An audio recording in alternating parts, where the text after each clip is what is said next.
What up, Detroit Kool-Aid? This is your boy Okri. I'm here with Michael Grifka, my man Grif. We're here today talking about our head coach, Matt Patricia. He's been in the seat for a while. He's been at the owners' meetings. We're leading into the draft. Grifka, haven't talked to you in a bit. Give me your thoughts on this new head coach, where we're headed, and what you're thinking about his leadership. Let me know what's going on.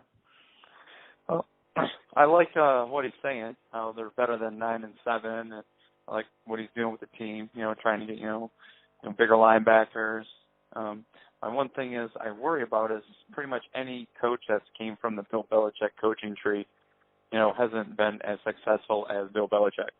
I mean, Romeo Cornell, was it Charlie Weiss, Josh McDaniels was around Denver for a couple of years. Right. I don't know, maybe that's just, me, worrying about that and thinking back. I mean, Patricia's his own man. He's going to do his thing. I mean, I'm looking forward to see what he can do, but, what he's saying right now and kind of what him and Quinn have done with the team, I'm liking it. Nice.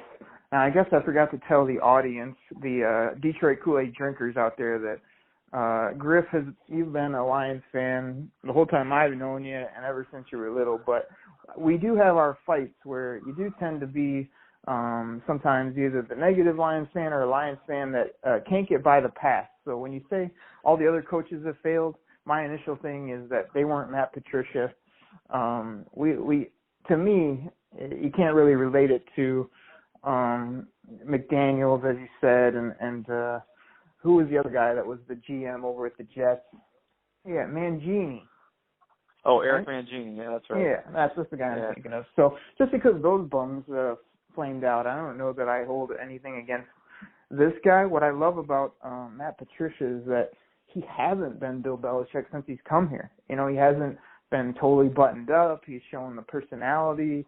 He's got the rings still that we've never had before. We never had a guy with this kind of success come here and be a head coach. So I kind of like that he's been different, but he still has a lot. So I will always battle you on the past, basing the future on the past, my friend.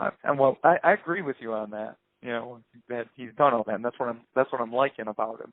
But like I said, it's just when other coaches from the tree, it's just like, oh, this guy's great. You got to be developing these other coaches. When they go out and don't have nearly the success, that he's had, it just makes you wonder, was it Bill Belichick, pretty much still pulling all the strings, and those guys were like, kind of, just the figureheads of the offense coordinator and the defense coordinator, but Belichick was still making, 99% of the calls, or are those other guys being developed into coaches? Head coaches, Right. You understand what I'm saying? I guess that's my only worry about it. I mean, maybe they do try. I mean, I'm sure Charlie Weiss and Romeo Cornell and Mangini, all those guys have had their own, way to coach. But, Charlie Weiss was, kind of the same way. He wasn't all buttoned up. I wasn't, bombastic or anything like that. But still, I mean, he was showing his side. But, Romeo Cornell was a little more buttoned up like Bill Belichick. And like I said, Eric Mangini was, like they say, like, trying to be like a little tyrant as well. But, when Josh McDaniels out in Denver showed a lot of emotion, and that wore on the other guys. I think it was almost kind of like Pete Carroll-esque at some point, where it was, all the emotion on the sideline, fist pumping and, everything like that. But it just didn't work. So, I'm not quite for sure exactly, Right.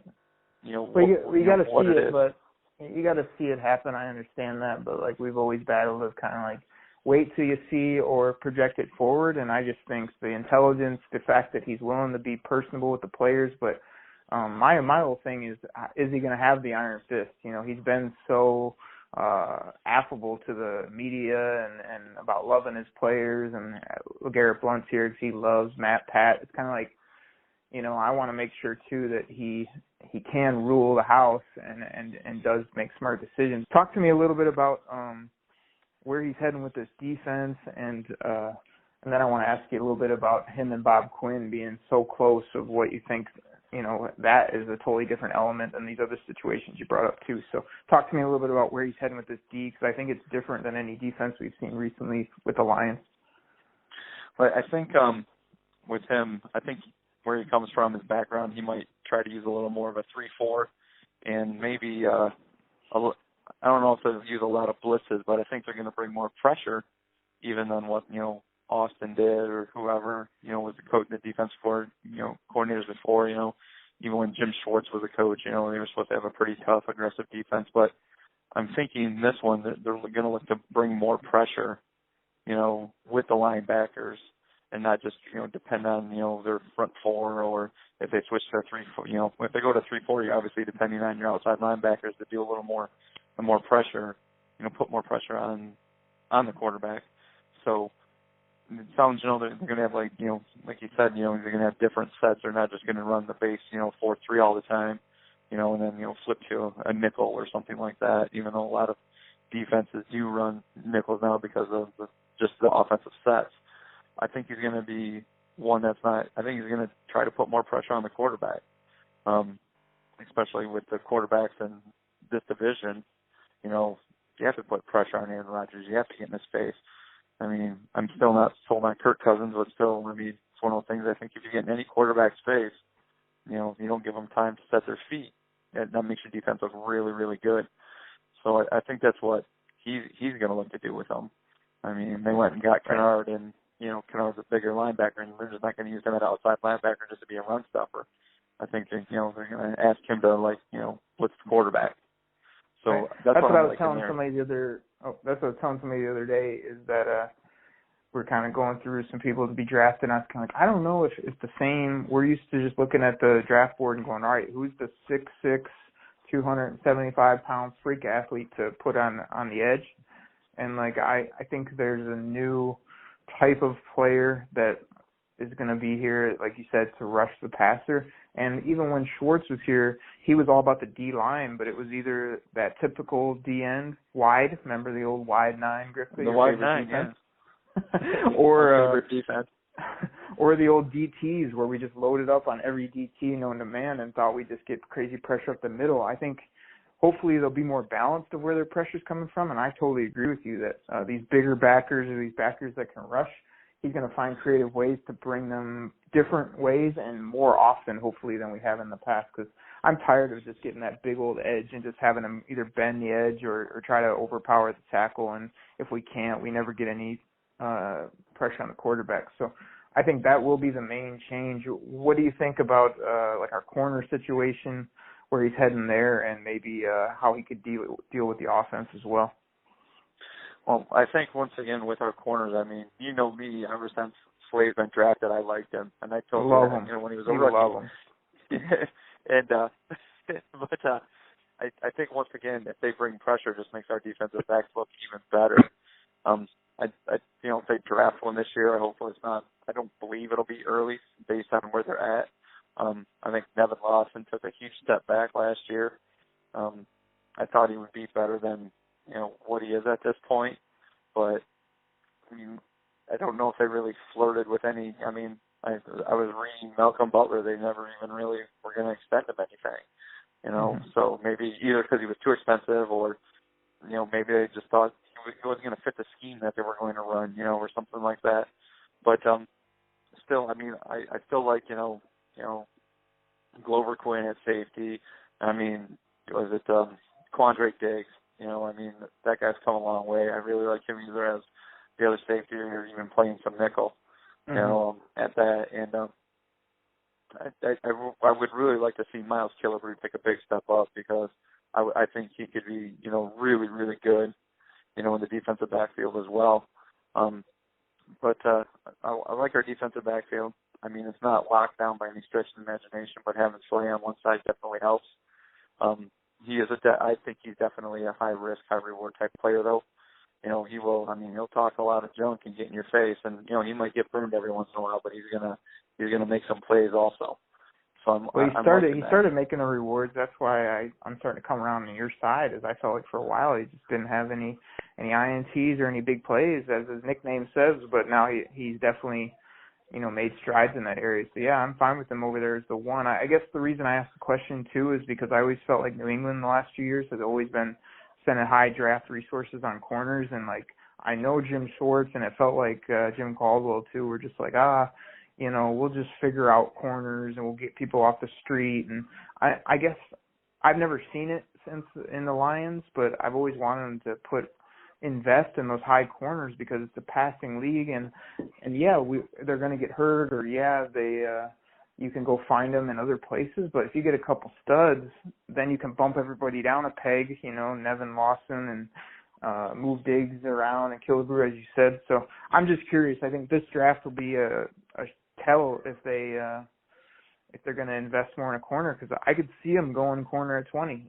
just to kind of shore up that end. They already got their linebackers, and then, they have to beef up the D-line, but as we've always heard, if you have guys that can cover, your D-line has more time and vice versa. So, I think that'll be telling, because I'm curious on how much stock they put in corners. I think we are good in the safety area, like you said, and backers we already talked about. So, give me your little take on, okay, this guy's a rocket scientist. He's been on the defensive side of the ball, but this is his first chance to sort of mold this team.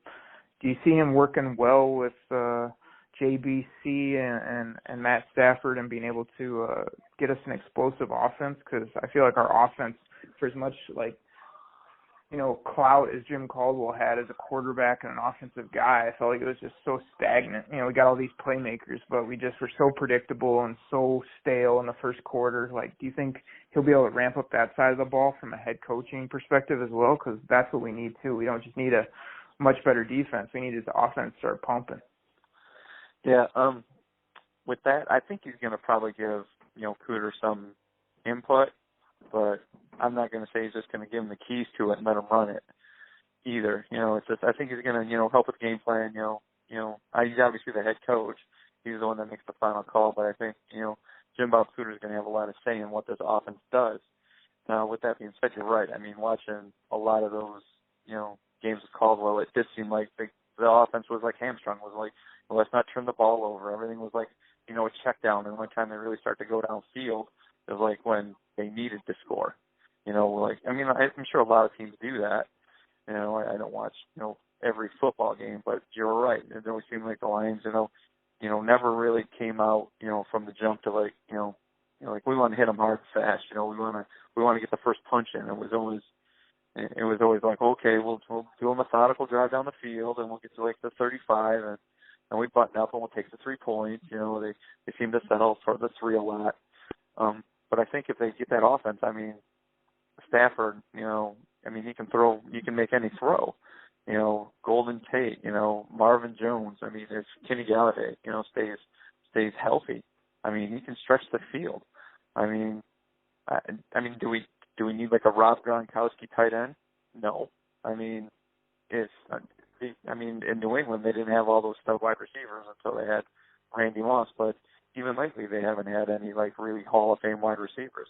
Not saying the Lions have Hall of Fame wide receivers, but they definitely have guys who can get open, guys who can catch the ball. That's big. But now, Grif, when you say that, would you put the stagnant, slow offense? You're saying Jim Bob Cooter's still going to be leading this group, and obviously he is the coordinator, but was it the last year or so, was he hamstrung, or does he not have it?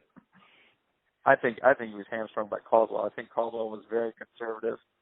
He was one of those coaches, and because it worked for him in Baltimore. But Baltimore's defense, no offense to our current defense or what it may be, was leaps and bounds better than what Detroit had. Mm-hmm. To be perfectly honest with you, Ray Lewis, Terrell Suggs, he had those guys where the Lions don't have anybody close to those guys.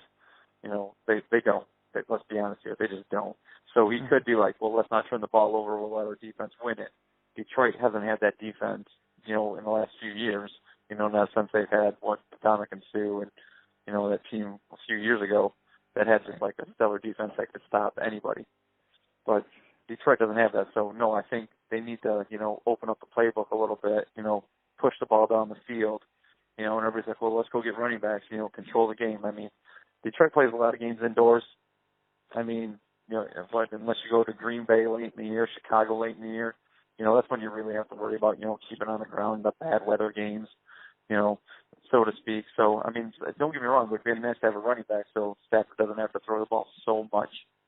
But still I think they need to stretch that field, and that will definitely help help the running backs at some point. If you open it up and you're able to there's not 8-9 guys stacked in the box. You can get more running room with an offense that can stretch the field more. Okay. Yep, I agree. So you're saying that you do think Caldwell was kind of leading from behind the scenes, was a little bit telling him to be conservative, balance out that run game, where maybe you think Matt Pat is going to kind of work with them, but also let him open it up, be a little more free. Hey, do what you got to do to score points, type of thing. Exactly. I think he's going to let him run his offense. And I think Jim Cooter wants to run a more open offense. Either go a little faster, throw a little deeper down the field a little more often, stretch the field more, which would help. And I think Patricia's going to allow Cooter to do that. I mean, yeah, I hope so. I mean, look what they did in New England. I mean, there was games where everybody thinks like, Tom Brady, he's just going to hand off the ball because their run defense ain't that good. And I mean, they're just throwing the ball all over the place. I mean, you've seen those games where Tom Brady's throwing the ball like 45 times, 50 times, and you wouldn't think it would happen. I mean, so I think there's going to be games where, like the game plan, like the scouting report, and be like, well, Detroit should be able to run on these guys. They're going to try to establish the run, and they just have Matt Stafford just chuck the ball all over the field. I think that's what he may do. I mean, it worked in New England. I can't see why it wouldn't be able to work here, especially with the offensive weapons we have.